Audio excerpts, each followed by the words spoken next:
All right, everybody, this is Eric, and this is going to be the last video for the season for Crown 2024 HGSL. What I'm going to do is I want to make a couple of comments about this last tournament over at Summer Finale, and then we're going to go over the season from a statistical perspective, see if the goals we set out to accomplish were reached, and I'm going to give a couple of thoughts on the season in general.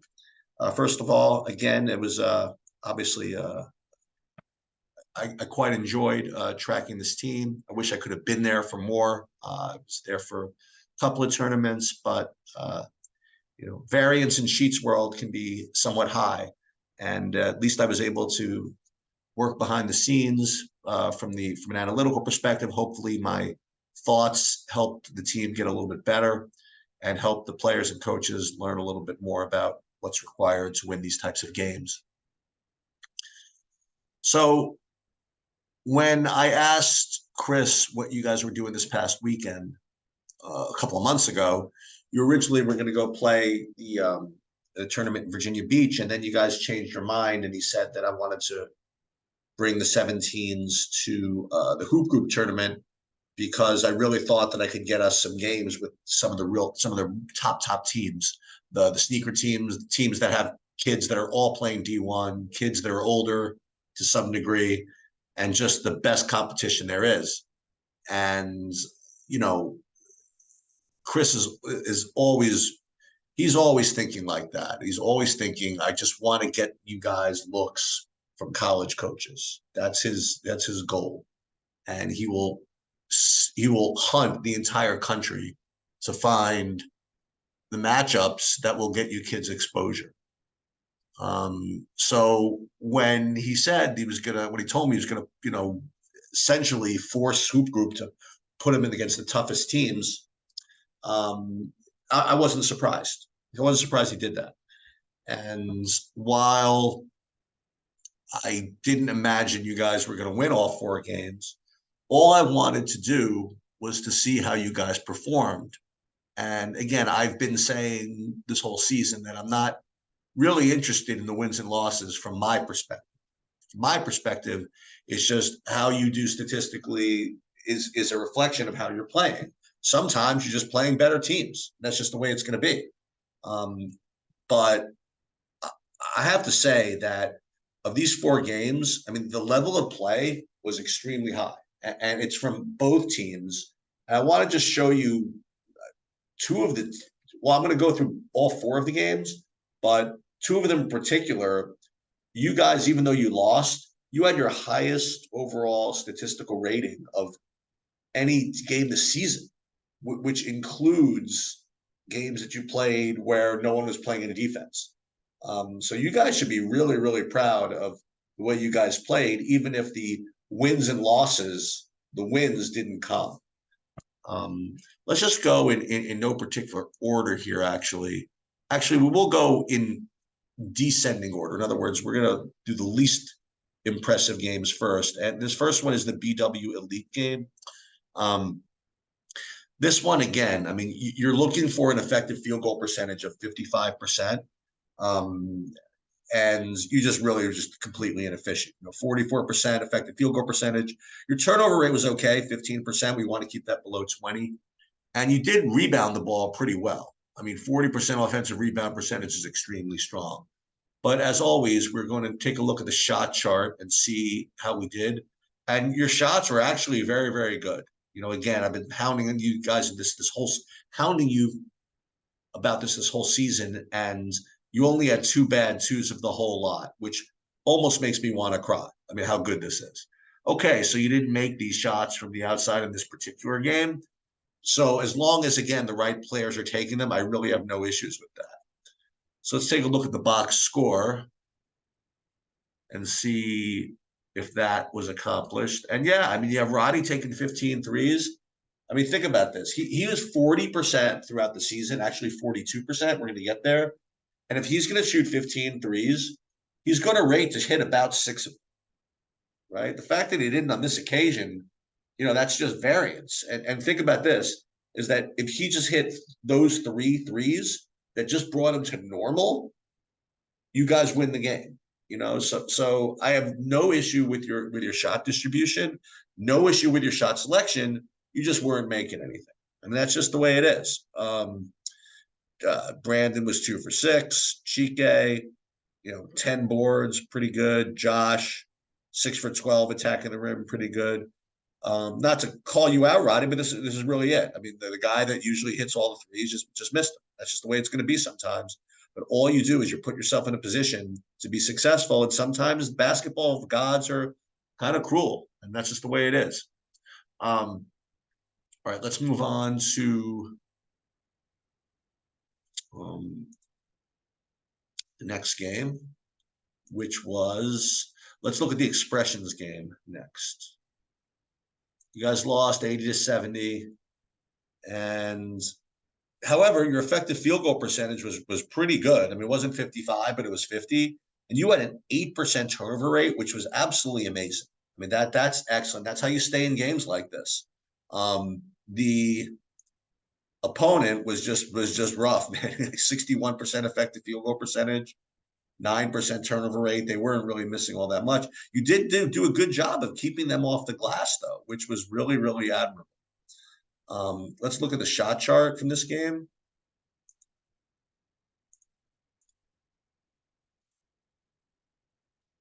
Okay, so this was an issue, right? So just as I'm done like praising you, then you drive me crazy. So check out all these bad twos. 2, 4, 5, 6, 7, 9 out of your 59 shots were bad twos. And I hate to be a masochist about this, but I'm really, really happy that you missed all these. Okay. Because it allows me to prove my points. 0 for 4, 0 for 5, 0 for 6, 0 for 7. You were 1 for 9 in this bad two range. So you're 1 for 9 in shots that would only have given you 2 points if they made it anyway. Okay. So this is, again, probably the last. Some of you will hear this, okay, because some of you aren't going to be playing next year. And I keep on pounding these coaches. I really hope you guys are watching this. These shots are just death. They're statistically terrible, and you don't make them. So it's and that's, listen, you lost by 10. Imagine this. You're 1 for 9 in shots you shouldn't have been taking. If instead of this, you got a little more to the rim or whatever it is, and took wide open threes instead, who knows? Maybe you win. Anyway, let's take a look at the box score from this game.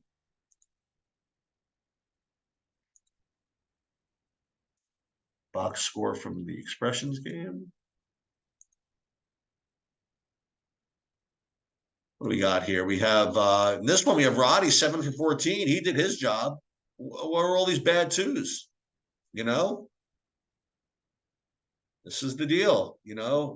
Anthony, what are you doing here? Oh, 1 for 3 from bad twos. Leo, 3 for 7 from here.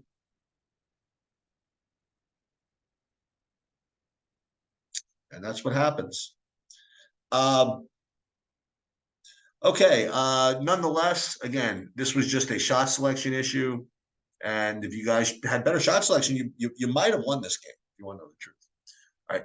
Nonetheless, 50% effective field goal percentage was not bad. And let's just move on to the next game.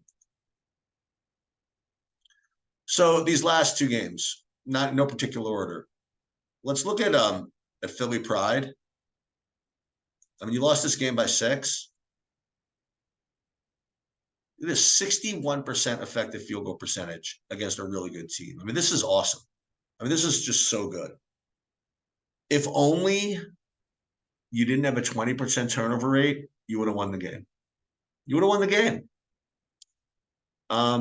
Because you look at it, your opponents had the same pretty much effective field goal percentage as you did. And this is high level stuff, guys. Honestly, both teams played so well, but you just turned the ball over more, so they had more shots. And that's pretty much it.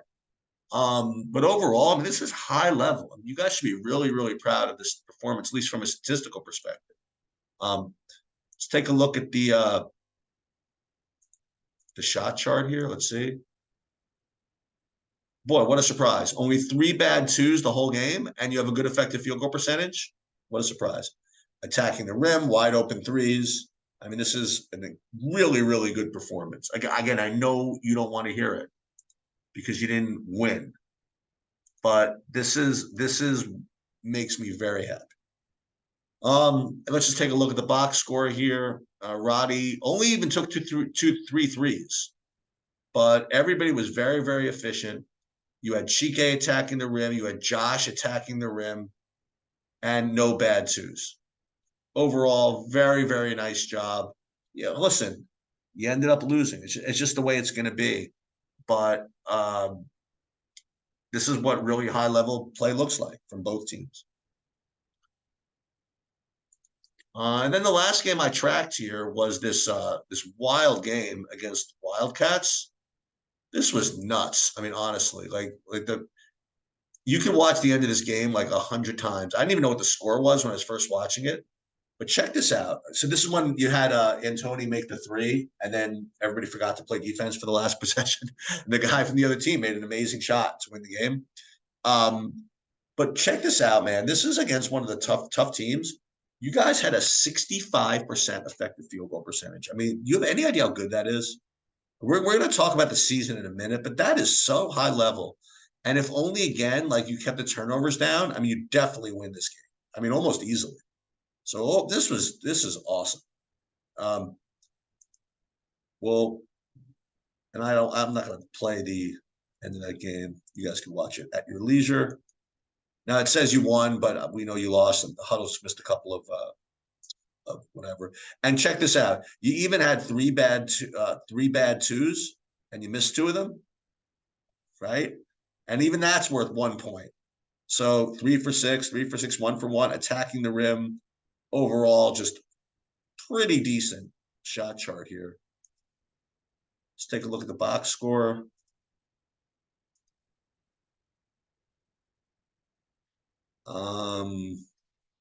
Roddy 5 for 6 from three to end the season. You know, awesome. Josh 5 for 6 attacking the rim. Chike 6 for 9 attacking the rim. Overall, everybody was pretty damn efficient. If you want to know the truth. All right, so let's take a look at the season.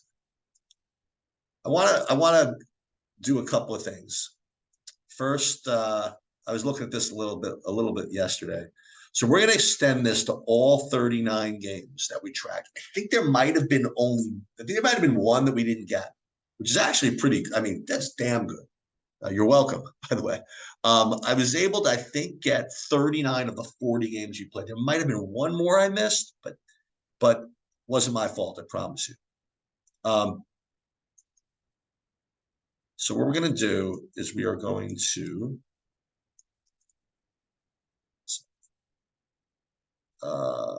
athletes, sort this by athletes. And the first thing you'll see, we played 39 games. And I would like to call out a couple of things. First of all, there were 4 players that played all 39 games. And that was Josh Malcolm, Leo, Jaden, and Roddy. 4 players that played all 39 games. To stay healthy for 39 games is actually quite amazing, if you want to know the truth.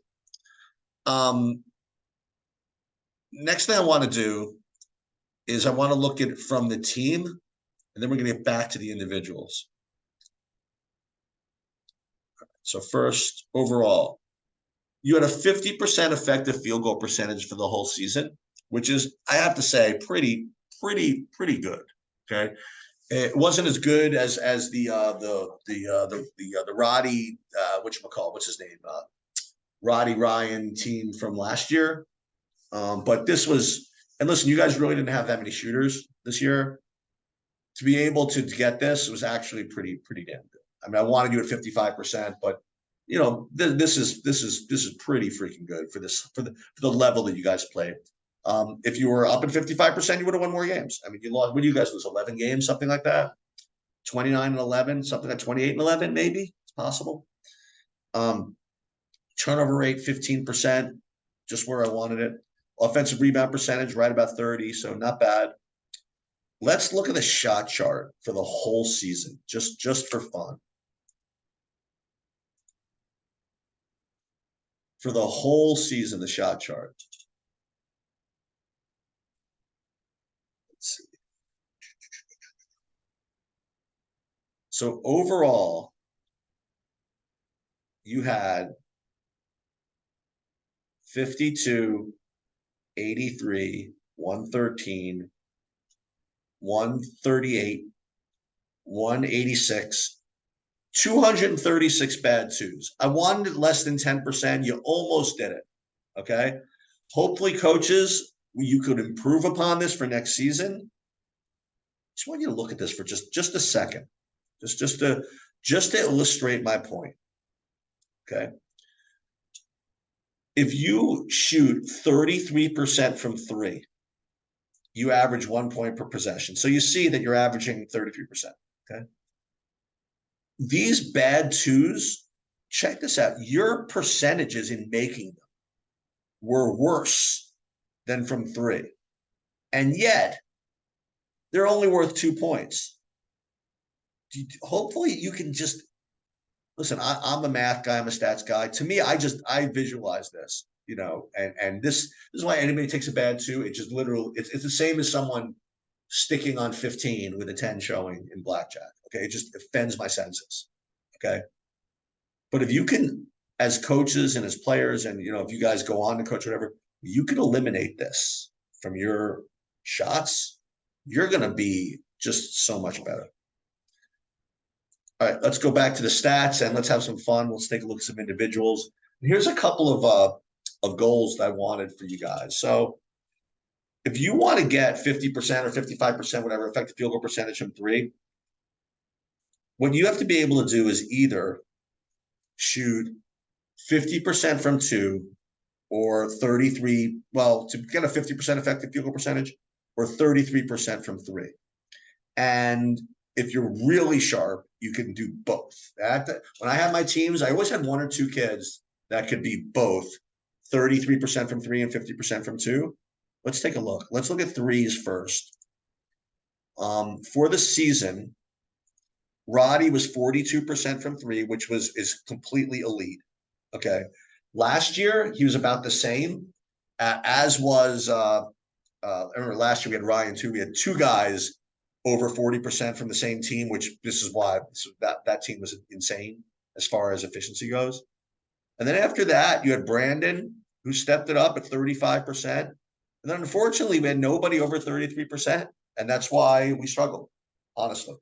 That's why you struggle from the outside. And that's why your effective field goal percentage was less than 55. And that's why you guys lost 10 games. That's just the way it is. That's why, everybody got to get to the, first of all, everybody's got to get to the gym and practice your threes. And then on a coaching level and as a team level, you got to wipe out the bad twos.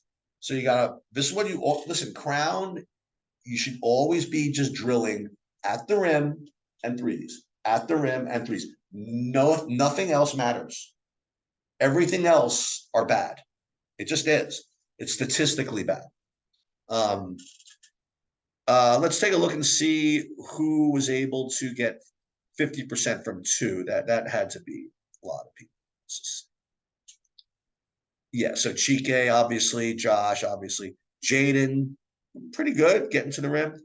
Roddy, he did it. So he was over 50% from two and 33% from three.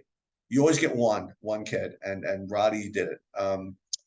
Leo, everybody else was less than 50% from two. So overall, I would say, listen, you guys, I'm going to call it what it is. I mean, you guys had Chike and Josh, protecting the rim and getting to the glass, which helped.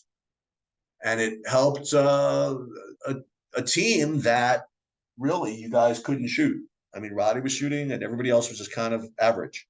So for next season, whether it be for your senior year or practicing college, or if you guys are going to play for Chris again, I would continue to work on your threes, all your guards, all of you, and continue to work on attacking the rim. But overall, I thought it was I thought you guys did very, very well this season. And obviously, you guys had incredible intensity on the bench, and to say you guys were good boys is kind of almost patronizing, but you were okay. Everybody, I don't think anybody gave Chris a hard time, at least as far as I knew about it, and everybody seemed to have good body language for the most part, and it really was a pleasure to be a part of it. Nonetheless, good luck everybody, either next season or wherever the rest of the summer. If you guys need anything, just feel free to reach out.